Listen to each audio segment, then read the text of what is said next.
Hello, hello, hello, Facebook family. It is 7 o'clock Wednesday. 7 o'clock Wednesday. I think this is episode 19. Hello, hello, hello. Hope everybody's had a great day today. Wednesday, what's today? Today's, I think, the 17th. Let's see here.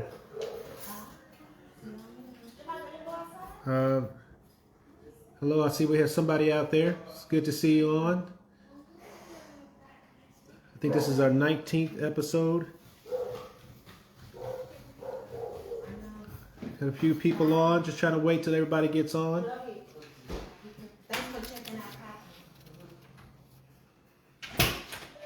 Miss Alec is on. Tamika, it's good to see you on. Laga Vista in the house. Miss Ann, how you doing? It's good to hear you on. You know, we're supposed to see you Sunday. Looking forward to that. Who else we got on back there? Who else we got on? Who else is down there? We have Tamika and Ann. I know Ann represent College Station. Tamika. Laga Vista, Greater Austin area. I don't know if everybody knows where Laga Vista is. It's Greater Austin area. Is the dog gonna be barking the whole time? I don't know. Maybe the dog will be barking. Well, we're at home. Yeah. Family life. What do you do? Yeah, put the dog in the cage. That's what we do. But who else we got out there? Then we get Stephanie. How you doing? Miss Karen, how you doing, Miss Karen? I like those little emojis there with you can make the wave. So we got quite a bit to go through. It really ain't quite a bit. I just want to get into it a little bit because it's kind of like a part two. You know, we talked about what is the opposite of a victim, but you know we always start off with the jokes. And today we just have one joke. And I know we got our critics out there. Mom and Dad is on there. Hello, hello. But today's joke, we have one joke, and it's kind of to pay homage to the little trip we had. We had a little weekend getaway and really enjoyed ourselves. So we went up to New York, and a lot of people. That's all I can say is a lot of people. You turn a corner, it's like thousands of people. You turn another corner, it's another thousands of people. You turn another corner, it's like everywhere you go. And I'm like, I don't know what everybody's doing, but everybody's going somewhere and everybody's doing something. Everybody's just moving with purpose, you know. So, hey, Mother Brenda, good to see you. So, today's joke says, which New York team would win in a tug of war? Which New York sports team would win in a tug of war? Do do do do do do do do do do. Shar? Cupcakes. Shar's like cupcakes is all she knows. I bet. Which New York team would win in a tug of war? The New York Yankees. You get it? New York. Good one, honey. That was a good one. The New York Yankees. Oh, my dad said the Giants. So that's a good one. Somebody said Yankees, but I said it before they can get it out. Tamika said the Yankees. So that was our one joke. Just enough to keep it moving till next week. And said Yankees. Too. And said Yankees. I guess that wasn't too hard. I guess that was a little bit too easy. And everybody says it, I guess. So anyway, we just wanted to thank you guys for coming out. You know, we do our beginnings here, our introductions and stuff like that. So I just really want to thank you guys for coming on today. Most of you know who I am. I'm Curtis Carr. I'm the founder of E.L.E.V.A.T.E. Shar and I, we lead this company. It's a consulting company. I have over 30 years experience in leadership with 15 years of training experience. Shar has over 10 years of being a business analyst and a project manager. And also she runs her own company. So the company is called E.L.E.V.A.T.E, Equipping Leaders of Tomorrow. And E.L.E.V.A.T.E is an acronym: expectations, leadership, ethics, vision, attitude, temperaments, effectiveness. And that's The company's named after the actual training class. So basically what we do, I call it the Bentley of Business Training Program. So we take people through those letters. It's 7 letters, but it's 6 sessions because we do ethics and vision together. And we explain that in that session and talk about why those two are tied together, ethics and vision. So 6 sessions, usually they're an hour and a half to 2 hours. Usually it's 6 to 18 people. But of course, there's always exceptions. So definitely, our leadership team is comprised of myself and my wife. And I wanted to give a shout out to New York City. Neither one of us have ever been there. And I felt like, you got to go. We're getting older. It's one of those places where I was telling people I was going there, like, you haven't been there yet? I was like, no. Even my middle son been there like 2 or 3 times. So that really motivated him. I was like, he's been there 2 or 3 times. What am I doing? Let me get up there. So we went up there and really just seeing things that we haven't seen before. A lot of stuff we didn't get to see because the weather went bad, but we had a real good time. I wanted to also give a shout out to E.L.E.V.A.T.E. So E.L.E.V.A.T.E actually has a lot of stuff going on. She has a play, she has a book. I think she sold, how many copies of her book did she sell? 20,000 copies. She sold 100,000 copies of her book, hard copies. Just numbers out there, they say the average is really around 500. So to sell 500 books is about average. She sold 100,000 copies. She has a life that if you read her story, her book, it's a Netflix season. It's something that you'd be like, wow, this should be on TV. I mean, it's a very powerful story. She has a play that she's doing, right? Not that it's, she's already doing it. And she reached out to Shar with Shar's cupcake business, and she reached out to her and put Shar as a centerfold. So Shar was in the magazine, and of course she dragged me in there. My big head is in that magazine, and Shar made me seem so wonderful. It's always good when your wife makes you feel like you're more wonderful than you are, and then she comes back to reality. So, but it was a wonderful piece, and but what she did was she had all her cast members like and share. So it pushed us over 300 followers, and I don't even know how many. Hey, Miss Barbara, happy birthday, happy birthday. Hey, Aunt Linda, happy birthday, Miss Barbara. And we got a lot of Scorpios on the phone right now. We got a lot of my dad, Miss Aunt Barbara, me. Got a lot of anybody other Scorpios you can think of? I think Your that's dad? Yeah. I said my dad. Oh. So anyway, TT put us over that 300 mark, and I don't know if that's good. I feel good about it. 300 followers on Facebook. I feel good about it. I'm like, man, like to see where we're going to be this time next year, because we really haven't aggressively went after it. We just come on and we do what we do, and the numbers just pop up. So very happy about that. So I really want to appreciate E.L.E.V.A.T.E. I know if she comes to Houston with her play, we're going to see it. We're going to go see it. Couple housekeeping things. We come on live once a week on Wednesday, 7 p.m. Of course, I told you guys about the website being up. I see a muscle there. What's that muscle for? Oh, Scorpio. I see it. That's the best sign. That's just my opinion, though. That's the best sign. But who do we consult for? We are there for the individual, for personal and business development, for the new and existing leader, looking to get tools you need to earn more money and to become a more of an impact player in your company. We don't shy away from saying, hey, we want to earn more money. There's people that want to earn more money, want to change their lifestyle. So, in leadership, that's one of we talked about it several calls ago, but they did a thing where they said, what's the top 10 dangers of my dad said that the website's awesome. Thank you, Dad. Appreciate it. But they did a study and they said, hey, what is the top 10 dangers of a society? What are the top 10 dangers? So, you're like, wow, the first one was like, what was the first one? Oh, nuclear war was the first one.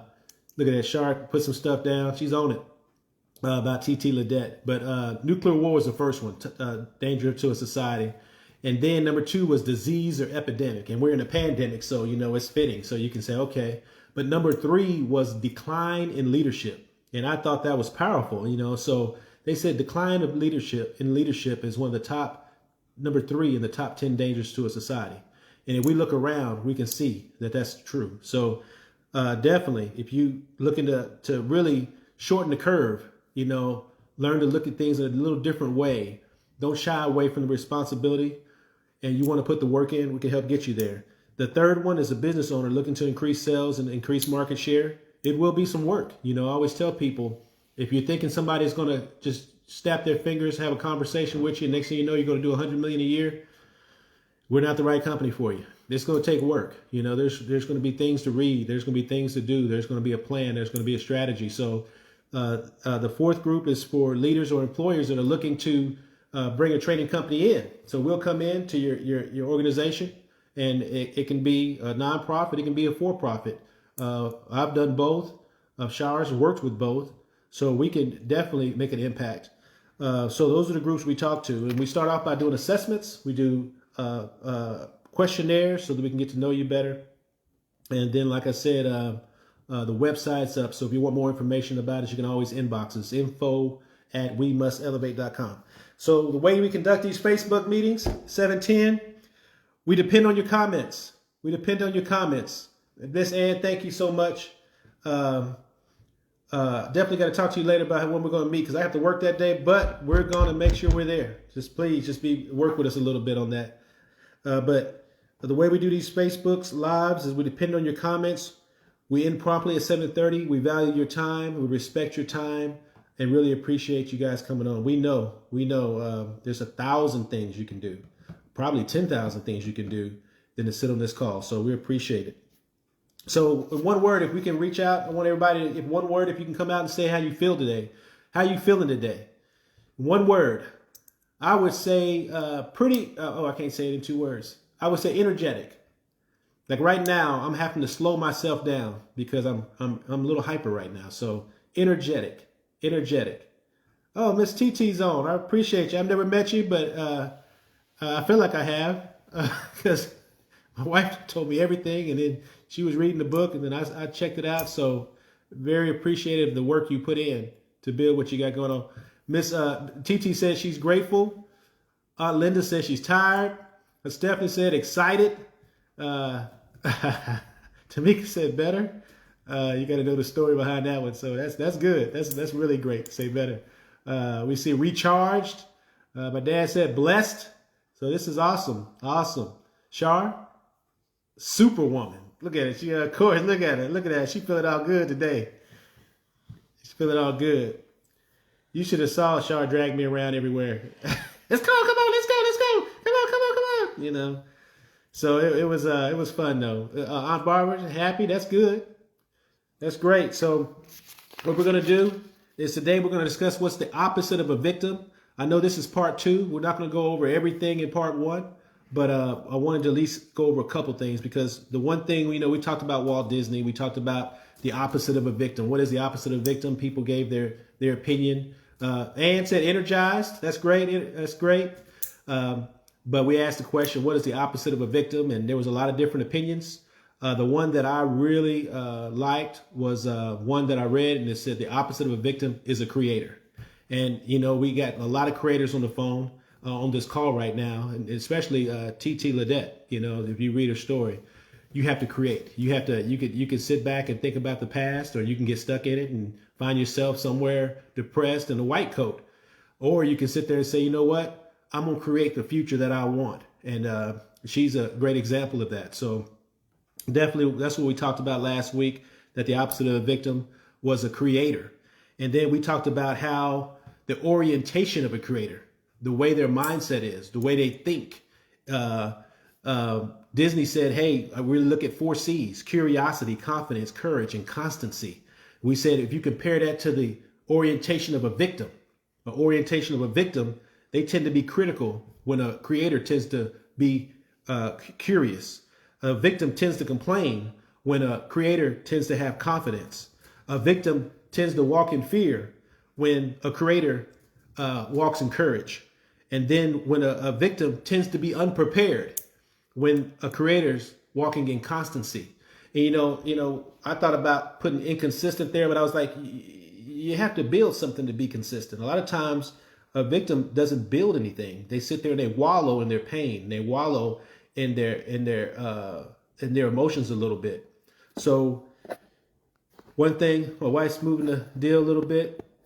It's a little crooked. It's a little crooked. I guess we'll leave it there for now. Is it crooked? Yeah. So remember, there are 2 orientations. The orientation sets in motion your experience. So wherever your mindset is, that kind of just starts, and it starts your walk. It starts the way, which direction you're going to go. And the two orientations or perspectives really show themselves when there's challenges and obstacles and problems. That's when you really get to see it. When everything is whipped cream and cherries, we don't really get to see, your orientation. But boy, let there be a problem. I remember, I can sit here all day with problems, but I remember when I wrecked the car. I was 16 years old, and my parents, my parents got a new car, and I was 16, and my mom and dad would never let me skip school. Never, ever, ever let me skip school.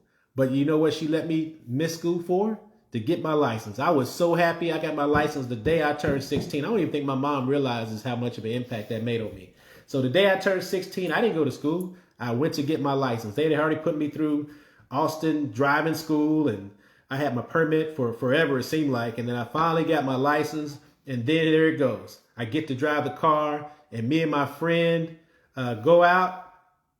And I can't remember. I can't even think of his name right now. That's crazy, because me and him were good friends.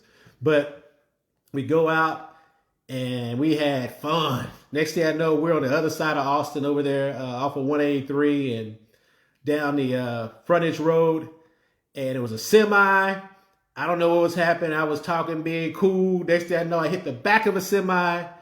The whole front end comes up. It was terrible. Brand new car. If it wasn't a brand new car, they probably would have totaled it. But I remember, and this is when I had the victim mindset. I was like, I'm gonna go home and tell my dad. It was taking responsibility never came to mind. It never came to mind. It was like, I got a problem. How are we gonna fix this problem? Tell them to fix it. I caused the problem, they fix it. So, but the victim orientation, the focus is on the problems in your life. The problem can be a person, a condition, or a circumstance. So whenever we think of a problem, don't just think of a person. It can be a condition, like maybe you have an illness, or it can be a circumstance. Maybe a hurricane hit your home, or maybe the fires like you see in California. It can be a circumstance, but it's not just, and boy, can say, pray for me. I drive on 83. But don't worry, I'm not on the road. I'm not on the road. But the victim orientation is when they focus on their problems. The creator orientation is a focus on their vision or an outcome that they're trying to produce. So they just think different, man. I mean, it's just completely different. And when you start going down that road, and I know many of you guys can attest to this, when you start going down that road of chasing your dreams and your visions, there's no other way but to take responsibility. Even when stuff ain't really your fault, you got to take ownership over it. You got to well, yeah, but I could have did this. Yeah, I know that hurricane hit Houston, but we could have attacked that differently to drive sales. We could have did this differently to attack business, or we could have changed what we were selling. You always got to be thinking of how you could have did something different to reach a certain outcome. You can never just feel comfortable saying, hey, and I want to share this story. I didn't even tell my wife this story. So some of you guys know this, but I was up for a vice president position. And right when I was up for it, they told me, hey, you got it, You're going to be the next VP. So I was all excited, and I kind of held it in. I tried to play cool with my wife. Yeah, VP, VP, And I got COVID. And it was funny because my wife was always paranoid about COVID. And I wasn't. I was like, man, this stuff ain't going to catch. I'm not going to get sick. Boy, I got sick. Boy, it took me, I would go to the mailbox and walk back. And I would have to take a nap. It was. I felt so weak. I lost I don't know how many pounds I lose. I lost a lot of weight. Needed to lose the weight. Don't mean I want to get COVID again though, but I needed to lose the weight. But it was a terrible experience. And while that happened, I got it from my coworker. So one of the guys I was working with, he gave it to me. There's only 3 managers in the building, so 2 of us were down. Bad things happened at my store. We took some hits. Bad things happened at my other stores. The vision didn't do well that I oversee. It was terrible. It was terrible. And guess what? Somebody else got that VP position. I can sit back and say, well, this ain't right. You had COVID. They're going to pass and give it to somebody else. There were some other things that happened that I know that if I was to play it back, I could have made a bigger impact. And, or I can sit back and talk about how, well, man, they're just not fair, but you have to take ownership. So that's what happens when you're a creator. You start thinking about, wait, what can I do different? And then the next time a situation that's challenging, we try to overcome it. So, but one thing I want to discuss first is how this plays out in relationships. We only got 10 minutes left. And really, this is what this call is supposed to be all about, is how this victim creator mindset plays out in relationships. So at the core of any victim, you will find really in their psyche a dream that has died. Really, when you look at somebody that is a victim, what you'll find in their core is that they had a dream that they were wishing and hoping for that didn't come to pass. And many times they are frozen in fear or emotional pain. They avoid responsibility because they think their experience is beyond their control. So instead of being that person that was chasing that dream, now they're that person that's kind of bitter and kind of resentful and kind of like, hey, it's like they don't have control anymore. They kind of sit back and let life happen to them. And what they also do is they create these little drama triangles. That's what they do. So these victims create these drama triangles. And in these triangles, you have really 3 roles. And many of us have played all these roles at various times in our life. I know I have. I can go back and tell story after story. But the victim triangle first has the victim, right? But then you have the persecutor, because a victim has to have a persecutor. It's like a symbiotic relationship. So you have the victim and you have the persecutor. And that can be the person that you feel like is responsible for your problem, whatever your problem is. It's the person you feel like is responsible. And then you have the one that nobody really thinks about, but it's the rescuer. So you have the victim, the persecutor, and the rescuer. And this is this drama triangle. And I guarantee you, anybody you know that's a victim, you'll find that they either got all 3 or they got 2 and they're looking for you to be that rescuer. But you got a victim, you have a persecutor, and you have a rescuer. Okay? So the persecutor is the perceived cause of the problem. Persecutors can be a person, a condition, or a circumstance, just like a problem, right? Persecutors, when it's a person, is almost always a former victim. All right. When the persecutor is an actual person, the one who adopts the role tries to dominate others through blame, through criticism, and or oppression. These people are often authoritarian and rigid in their views, and they exert their powers over others in an effort to keep others from having power over them. So that's kind of how the persecutor operates. Then you have the rescuer. The person who steps in the role of a rescuer usually does so with sincere intentions. They just want to help. They're looking to do things to help you, right? But think about it. What the rescuer is really doing is they're really kind of like patting the back of the person that is the victim and agreeing with them almost with their poor me attitude, their poor me perspective. By saying or thinking, really, the whole vibe in the room when the rescuer is there is that, hey, I'm here to help poor you, So they have the same message that the victim has, just a different point of view. They're coming to save you. They're coming to rescue you. The rescuer looks like the good person, but their helpful actions often cover up their underlying fear, because that person that's a rescuer really has a lot of insecurities, and they depend on victims to make themselves feel good. So I don't know if you guys watch this. It's a powerful show called Yellowstone. Kevin Costner's the father, and he has his family, and they own a bunch of land, and everybody wants to take their land. They got, I want to say, 400 acres in Montana or something. And he has this family with all these different dynamics. He has this daughter that's in the business world. She's like a business person that I can't even think of her title really, but basically what she does is she helps shut down businesses and buys them. A corporate raider is what she is. I knew me and Ann. Ann said she's addicted to Yellowstone. You ain't more addicted than I am, boy. You should have saw Shaw and I trying to get this doggone thing on our TV because they changed stations, so we had to figure out how we're gonna get it on our TV. So Kevin Costner, he's the father, but the dynamic this year is between this little boy named Carter, Rip, and Beth. So Beth is the daughter, Rip is her boyfriend, and Beth is wanting to play the rescuer with Carter, the little kid. Now, this little kid been through everything. His dad died. He's been through some terrible experiences. Went into a foster care. Been through some bad experiences in foster care. So she fell for this victim, and she wanted to be the rescuer. If you say, okay, well, who's the persecutor? Life. He's even said it in the show. He says, life hasn't treated me right. Little boy, like he's like 12 years old. Life ain't been fair to me. So the persecutor is life. So even in that show, you see that dynamic in place. You got the rescuer, you have the persecutor, and you have the victim, which is that little boy. So very good show. I would definitely encourage you guys to check it out.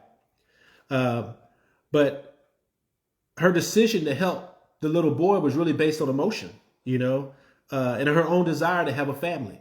Remember, we talked about the rescuer has insecurities. Well, she wants to have a family, and she can't have a family because when she was young, she had an accident on a horse, so she cannot have kids. So this lady is rescuing this little boy really to cover up her insecurities. There's even a scene where she says, Rip, which is her boyfriend, she says, later on, you're going to be bitter at me because I can't have your child.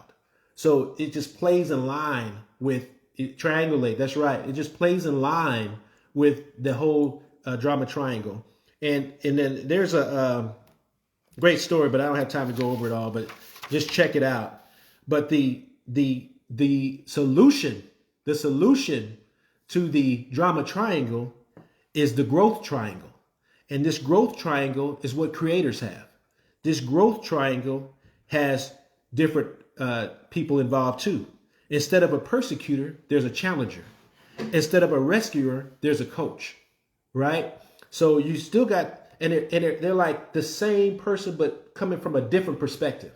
So I wouldn't, you would think about the kid that went through all kind of things in foster care that was on the show, and you'd be like, man, he's been through some things. You'll feel sorry for him. And is it his fault? No, he's actually the victim, But the way he looks at his circumstance is what the problem is. So he's done all kind of things. He's robbing, he's stealing, he's cussing folk out, he's disrespectful, he doesn't do what he's supposed to do. And the boyfriend is trying to be a challenger for him. And the father, John Dutton, is really the guy who's kind of like the coach. And the difference between the challenger and the challenger is more with you every single day. The coach is more of that person that has more of a focus on your future, more of a long range focus. It's almost like the grandfather, So the coach, challenger, and the creator is what you have when you have a functional triangle. So the story is very powerful. And what I would like to point out most of all is that creators always look at people as creators. They never look at somebody and say, you know what? Well, they try not to. They try not to ever look at somebody as a victim because they know that person is gifted. They know that person is talented. They know that person has ability. And what they try to do is ask questions. They try to talk to the person to get them to realize, to get them to see the potential they have in themselves. So that's the difference. If she would have helped that boy with the chance, with more of the perspective of being a challenger or a coach, instead of just trying to be a rescuer, she would have more success. And Rip basically told her that in the show. So it's a very, very powerful example of it. Dutton is definitely the voice of experience and wisdom. I tell you guys what, I feel like they need to send me a check, but they're doing pretty good. That show's doing pretty good. They got clothing, Yellowstone clothing out now. But it's a very popular show, and it just basically really focuses on the basics of life, and I really love that show. So it's 7:29. If you got anything out of it, please post your ones. If you say, Curtis, you need to work harder, man. You're wasting my time. Put some twos down. But if you liked it, please put a one down. We try to make these short and sweet. We try to make them something that can impact, even if it's something that you want your grandchild or your son or daughter to watch one day, or But you know, a lot of these concepts, you just don't hear about them that much anymore. It's definitely not part of everyday conversation. You know, appreciate it. Appreciate the ones. Appreciate it. And please like and share. My wife, like and share. Talking. You know, I can tell she's like, you ain't gonna never do it. We've been talking about it for 19 weeks. So please, I keep forgetting to say this. Like and share, please. Please like and share. 7:30 right now. We're going to end it, but I always tell you the next 5 Facebooks lives dealing with disappointment. The next one is My Chief Enemy, In the Arena, Psychochlorosis, The Hardening of Your Attitude. And the last one is my favorite one right now that I can't wait to do is the one word we cannot escape. And that word is choice. The one word we cannot escape, choice. So be intentional, focus on growth, and elevate now. Thank you guys so much. Appreciate you.